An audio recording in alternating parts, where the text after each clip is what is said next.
सबसे पहले आप सभी को विजयादशमी की बधाई देते हुए तस्वीरों के साथ शुरुआत करेंगे, क्योंकि पूरा देश आज विजयादशमी का पर्व मना रहा है। प्रधानमंत्री नरेंद्र मोदी ने भी विजयादशमी की शुभकामनाएं दी हैं। एक्स हैंडल से पोस्ट करते हुए देशवासियों के लिए विजय की कामना उन्होंने की।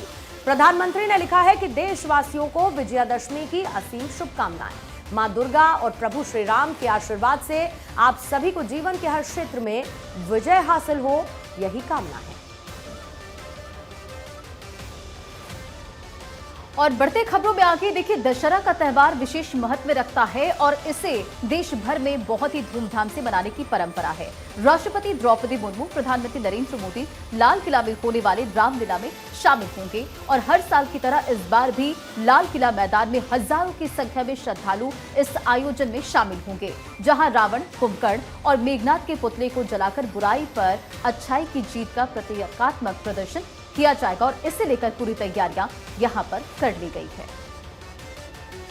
वहीं आरएसएस प्रमुख मोहन भागवत ने नागपुर में संघ मुख्यालय में विजयादशमी के मौके पर शस्त्र पूजन किया। अपने संबोधन में भागवत ने बांग्लादेश, कोलकाता रेप मर्डर, देश में बढ़ती हिंसक घटनाओं, इजराइल हमास युद्ध और जुलूसों पर पथराव जैसे मुद्दों पर बात की। संघ प्रमुख ने कहा कि बांग्लादेश में हिंदुओं पर हमला हो रहा है। वक्त की मांग ये है कि उन्हें न सिर्फ भारत बल्कि पूरी दुनिया से मदद मिलनी चाहिए। भागवत ने कोलकाता के आरजीकर मेडिकल कॉलेज में ट्रेनी डॉक्टर के साथ रेप और मर्डर पर भी बात की। उन्होंने कहा कि समाज की सबसे शर्मनाक घटना है। भागवत ने 2024 में संघ के स्थापना दिवस के शताब्दी वर्ष में पहुंचने पर भी बात की। संघ विजयादशमी पर अपना स्थापना दिवस मनाता है। 1925 में विजयादशमी के दिन डॉक्टर बलराम कृष्ण हेडगेवार ने इसकी शुरुआत की थी। कुछ तस्वीरें आपकी टीवी स्क्रीन पर। दशहरा उत्सव, पंथ संचालन और इसके साथ ही साथ शस्त्र पूजन का कार्यक्रम, स्वयं सेवकों की परेड भी, और हर साल ऐसी तस्वीर सामने आती है जहां पर शस्त्र पूजन भी होता है और संघ से जुड़े तमाम पदाधिकारी इस दौरान मौजूद रहे। सर संचालक मोहन भागवत भी आपको इन तस्वीरों में नजर आएंगे। इस दौरान संबोधन में तमाम बातों का उन्होंने जिक्र किया। बांग्लादेश में जो हालात बने, पूरी दुनिया जिस तरीके से इस वक्त अलग अलग मोर्चों पर संघर्ष की स्थिति देख रही है, उसकी भी बात करते हुए संघ प्रमुख मोहन भागवत नजर आए। मध्य प्रदेश के मुख्यमंत्री मोहन यादव ने आज के विधिवत अपने निवास पर शस्त्र पूजा की। इसी के साथ उन्होंने मां दुर्गा से प्रदेश में खुशहाली की कामना की। मुख्यमंत्री ने प्रदेश वासियों को अधर्म पर धर्म की जीत के पर्व की बधाई और शुभकामनाएं दी। उन्होंने कहा कि युगों युगों से दशहरे का पावन पर्व हम सबको हमारी सनातन संस्कृति से जोड़ता है। उन्होंने कहा कि आज खास करके हमारी राजमाता विजया राजे सिंधिया जी का जन्मोत्सव भी है। मैं उनको भी नमन कर श्रद्धांजलि अर्पित करता हूं, उनके योगदान का स्मरण करता हूं। रक्षा मंत्री राजनाथ सिंह ने दार्जिलिंग के सुखना कैंप में सेना के जवानों के साथ विजयादशमी का पर्व मनाया और शस्त्र पूजा भी की। अपने संबोधन में उन्होंने कहा कि मैं आप सभी को विजयादशमी की हार्दिक शुभकामनाएं देता हूं। भारत एकमात्र ऐसा देश है जहां पर शास्त्रों और शस्त्रों दोनों को पूजा जाता है। ऐसा लग सकता है कि लोहे और लकड़ी से बनी चीजों की पूजा करने का क्या औचित्य है, लेकिन वास्तव में यह हमारी विशाल सांस्कृतिक परंपरा का प्रतीक है, जिसमें हम किसी भी वस्तु का उपयोग करने से पहले और बाद में उसके प्रति आभार व्यक्त करते हैं। 4 तस्वीरें इस वक्त आपके सामने हैं। जवानों के साथ किस तरीके से दशहरा रक्षा मंत्री ने मनाया। पहुंचे दार्जिलिंग, जहां पर शस्त्र पूजा में शामिल हुए। इसके साथ टैंक की पूजा की गई। शस्त्र पूजा का ये हिस्सा है। टैंक को पूजा गया और जवानों के साथ दशहरा मनाया रक्षा मंत्री राजनाथ सिंह। मैं आप सभी को विजयादशमी के इस पावन पर्व की हार्दिक बधाई देता हूं और आपके परिवारजनों को भी मैं अपनी हार्दिक शुभकामनाएं देता हूं।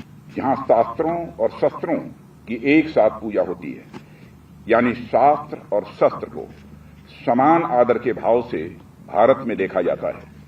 आम तौर पर तो देखने में किसी को यह लग सकता है कि लोहे लकड़ी की बनी चीजों की पूजा अर्चना का क्या औचित्य है, निर्जीव वस्तुओं को इतना सम्मान देने का क्या औचित्य है, पर वास्तव में यह हमारी उस विशाल और महान सांस्कृतिक परंपरा का प्रतीक है, जिसमें हम किसी भी वस्तु का उपयोग करने के पहले और बाद में उसके प्रति कृतज्ञता ज्ञापित करते हैं। और विजयदशमी के मौके पर उत्तर प्रदेश के सीएम योगी आदित्यनाथ ने गोरखनाथ मठ में पहुंचे। वे पारंपरिक वेशभूषा धारण किए हुए नजर आए और मठ में सीएम योगी ने गोरक्षपीठाधीश्वर के रूप में गुरु गोरखनाथ की आरती की, जो तस्वीर इस वक्त आप अपनी स्क्रीन पर भी देख पा रहे हैं। वहीं महाराष्ट्र में दशहरे पर उद्धव ठाकरे और एकनाथ शिंदे गुट आमने सामने आ गए। आज शिवसेना में दोनों गुटों ने रैली की। आजाद मैदान में शिंदे गुट की तो वहीं शिवाजी पार्क में उद्धव गुट की रैली हुई। रैली से पहले दोनों गुटों के बीच वीडियो वार भी छिड़ गया। दोनों गुटों ने वीडियो ट्रेलर जारी किया और शिंदे गुट के टीजर में बाघ को कांग्रेस से मुक्त करते हुए दिखाया गया। उद्धव गुट ने वीडियो के जरिए गद्दारों को दफन करने की अपील की। वहीं गुजरात के मुख्यमंत्री भूपेंद्र पटेल ने दशहरे के मौके पर गांधीनगर में शस्त्र पूजा की। सीएम पटेल ने वैदिक मंत्रोच्चार के बीच पारंपरिक अनुष्ठानों के साथ अपने सुरक्षा कर्मियों के हथियारों की पूजा की, जिसमें स्वचालित बंदूकें और पिस्तौल शामिल थी। इस अवसर पर मुख्यमंत्री ने देश और जनता की सेवा में पुलिस बल के समर्पण की सराहना भी की। सीएम पटेल ने राज्य की जनता को बुराई पर अच्छाई की जीत के उपलक्ष्य में मनाए जाने वाले दशहरा पर्व की बधाई दी। गुजरात में शस्त्र पूजा की परंपरा तब शुरू हुई थी जब प्रधानमंत्री नरेंद्र मोदी राज्य के मुख्यमंत्री थे। तब से अन्य मुख्यमंत्रियों ने दशहरे पर इस परंपरा का पालन किया। हरियाणा के अगले मुख्यमंत्री के तौर पर नायब सिंह सैनी 17 अक्टूबर को शपथ लेने वाले हैं। इस दौरान प्रधानमंत्री नरेंद्र मोदी समेत बीजेपी शासित राज्यों के मुख्यमंत्री के साथ पार्टी के तमाम बड़े पदाधिकारी मौजूद रहेंगे।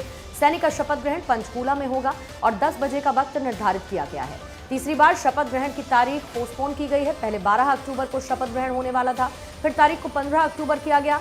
अब ये कहा जा रहा है कि 17 अक्टूबर को शपथ ग्रहण का आयोजन होगा, जिसमें नायब सिंह सैनी के साथ विपुल गोयल, महिपाल ढांडा, कृष्ण बेदी, कृष्णलाल पवार, रणबीर गंगवा, सुनील सांगवान, विमला चौधरी, लक्ष्मण यादव, अरविंद शर्मा, श्याम सिंह राणा मंत्री पद की शपथ ले सकते हैं। ये संभावित नाम है कैबिनेट के।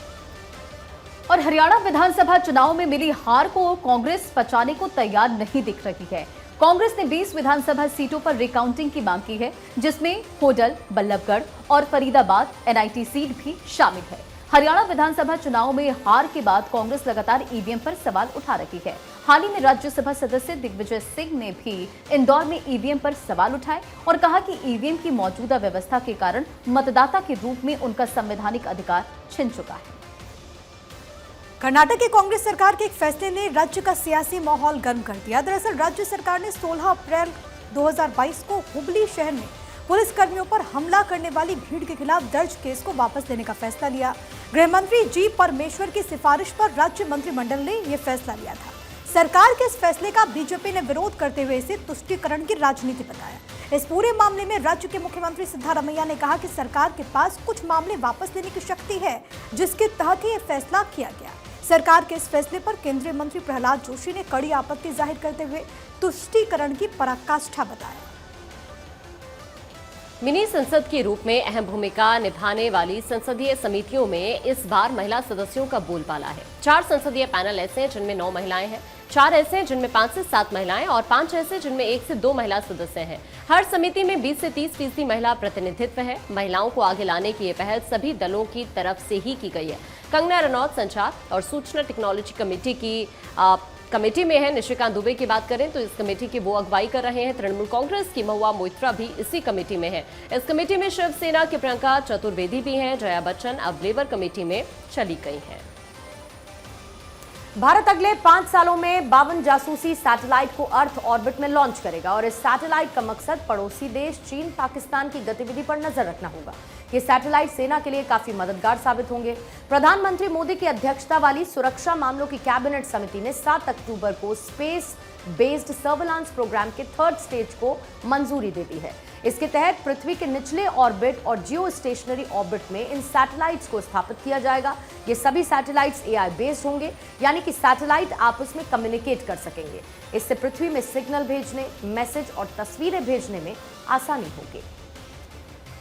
और दिल्ली सरकार जल्द ही कंजेशन टैक्स लागू करने वाली है। राष्ट्रीय राजधानी में लगातार बढ़ती वाहनों की भीड़भाड़ और प्रदूषण को कम करने के उद्देश्य से कंजेशन टैक्स लाने की योजना पर सरकार काम कर रही है। लंदन, न्यूयॉर्क और सिंगापुर में पहले ही कंजेशन टैक्स लागू किया जा चुका है। वहीं अब दिल्ली सरकार भी इसके बारे में विचार कर रही है। बताया जा रहा है कि पीक आवर्स के दौरान शहर में प्रवेश करने वाले वाहनों से कंजेशन टैक्स वसूला जाएगा।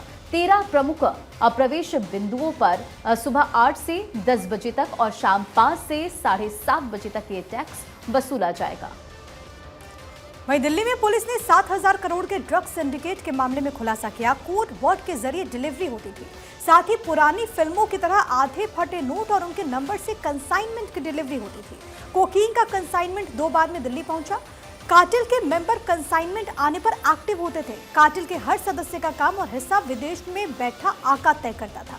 कोकीन को दोबारा पैक किया जाता था। कार्टेल के लोग आपस में बात करने के लिए पेड ऐप का इस्तेमाल करते थे।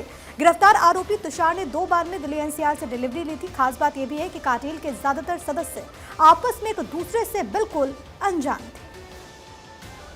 नासिक आर्टिलरी सेंटर में प्रशिक्षण सत्र के दौरान हुए विस्फोट में 2 अग्निवीरों की जान चली गई। ये दुर्घटना लाइव फायर आर्टिलरी अभ्यास के दौरान हुई। यह विस्फोट उस समय हुआ जब सैनिक तोपखाने से फायरिंग का अभ्यास कर रहे थे, जिसमें दोनों अग्निवीर गंभीर रूप से घायल हो गए। उन्हें बचाने का भरपूर प्रयास किया गया, लेकिन चोट इतनी गंभीर थी कि इन लोगों ने दम तोड़ दिया। इस घटना से पूरे तोपखाने केंद्र में शोक की लहर दौड़ गई और अधिकारियों ने विस्फोट के सटीक कारण का पता लगाने के लिए जांच पड़ताल शुरू कर दी है। दरअसल फायर फाइटर्स को नासिक के आर्टिलरी सेंटर में ट्रेनिंग दी जाती है और यहीं पर यह हादसा हो गया। बांग्लादेश के ढाका के तांती बाजार में रात को एक शख्स ने दुर्गा पंडाल में पेट्रोल बम फेंका। हालांकि ये बम फटा नहीं। पंडाल की सिक्योरिटी में लगे लोगों ने जब बम फेंकने वाले शख्स को पकड़ने की कोशिश की तो कुछ बाकी लोग सामने आए और उन्होंने 5 लोगों पर चाकू से हमला किया। बम फेंके जाने की वारदात सीसीटीवी में रिकॉर्ड हुई है। विवाद बढ़ने पर कोतवाली पुलिस ने कहा है कि मामला चोरी की घटना से जुड़ा है। यहां पर बम फेंके जाने जैसा कुछ नहीं हुआ। पुलिस ने यह भी कहा कि हमलावरों ने एक बोतल भी फेंकी। कहा यह जा रहा है कि इसमें कैरोसिन भरा था और इसे बम की तरह इस्तेमाल किया गया। हालांकि बोतल फटी नहीं। बढ़ते आगे और ईरान और इजराइल के बीच चल रहे मौजूदा तनाव के बीच एक बड़ी खबर सामने आई है। ईरान के न्यूक्लियर साइट सहित कई महकमों पर एक साथ साइबर अटैक हुआ है और इन साइबर हमलों के बीच ईरान सरकार की लगभग सेवाएं बाधित हुई है। ऐसा कहा जा रहा है कि ईरान पर ये इजराइल की जवाबी हमले की दिशा में पहला कदम है। इतना ही नहीं, साइबर अटैक में ईरान के परमाणु ठिकानों को भी निशाना बनाया गया। हरियाणा के कैथल में दशहरे के दिन एक हादसा हो गया। यहाँ पर एक कार अनियंत्रित होकर नहर में जा गिरी। हादसे में 7 लोगों की दर्दनाक मौत हो गई। मृतकों में 3 बच्चे 4 महिलाएं शामिल हैं। हादसे में ड्राइवर गंभीर रूप से जख्मी हो गया। अस्पताल लेकर जाया गया। मौके पर मौजूद राहगीरों ने हादसे की सूचना पुलिस को दी। मौके पर पहुंची पुलिस ने बचाव कार्य शुरू किया। 7 लोगों के शव बरामद किए गए। एक व्यक्ति अब भी लापता है। तलाश नहर में की जा रही है। हादसा सुबह तकरीबन 9 बजे हुआ है। मृतक परिवार टीक गाँव का रहने वाला बताया जा रहा है। कोलकाता में ट्रेनी डॉक्टर के रेप मर्डर के विरोध में 6 अक्टूबर से जूनियर डॉक्टर्स अनशन पर बैठे हुए हैं। इस बीच धर्मतला में भूख हड़ताल पर बैठे जूनियर डॉक्टर्स का समर्थन करते हुए आरामबाग मेडिकल के 38 डॉक्टर्स ने सामूहिक इस्तीफे की चेतावनी दे दी है। उन्होंने अपने इस्तीफे का पत्र स्वास्थ्य भवन को भेजा है। नॉर्थ बंगाल मेडिकल कॉलेज में जूनियर डॉक्टर्स की भूख हड़ताल में 2 और नए डॉक्टर्स शामिल हो गए। उनमें से एक ने शुक्रवार रात को आरोप लगाया कि पुलिस उनके परिवार पर दबाव डालकर हड़ताल खत्म करवाने की कोशिश कर रही है। गुजरात के मेहसाणा में चट्टान के नीचे दबने से 7 मजदूरों की मौत हो गई है और कुछ दबे हुए मजदूरों को निकालने का काम जारी है। हादसा जासलपुर के पास एक गांव में हुआ। दरअसल यहां पर निर्माणाधीन कंपनी में दीवार बनाते वक्त चट्टान गिर गई। पुलिस के मुताबिक जासलपुर गांव में एक फैक्ट्री के लिए कई मजदूर अंडरग्राउंड टैंक खोद रहे थे, तभी ये मिट्टी धसी और 7 मजदूरों के शव बरामद कर लिए गए। 3 से 4 मजदूरों को अभी मिट्टी में उनके दबे होने की आशंका है। रेस्क्यू ऑपरेशन किया जा रहा है। घटनास्थल पर 5 से ज्यादा एम्बुलेंस पुलिस के अधिकारी मौजूद हैं। राहत और बचाव का कार्य जारी। चीन से सटे ईस्टर्न फ्रंट पर इंफ्रास्ट्रक्चर मजबूत करने की तैयारियों के बीच मोदी सरकार वेस्टर्न फ्रंट को मजबूत करने में जुटी है। पाकिस्तान से सटी सीमा पर तारबंदी के पास और इसे जोड़ने के लिए लिंक सड़कों का जाल बिछाया जाएगा। राजस्थान और पंजाब से सटे बॉर्डर इलाके में 2280 किलोमीटर लंबी सड़कें बनाने के लिए 4406 करोड़ रुपए की लागत आएगी। पीएम नरेंद्र मोदी की अध्यक्षता में हुई केंद्रीय मंत्रिमंडल ने इसकी मंजूरी दी है। सड़कों का जाल बिछाने के लिए CPWD ने 2021 में ये प्रोजेक्ट तैयार किया था और इसके बाद गृह मंत्रालय ने इसे मंजूर किया था। फंड के लिए लंबे समय से कैबिनेट की मंजूरी का इंतजार था और इस प्रोजेक्ट के शुरू होने के बाद बॉर्डर तक सेना 48 घंटे से भी कम समय में पहुंच सकेगी।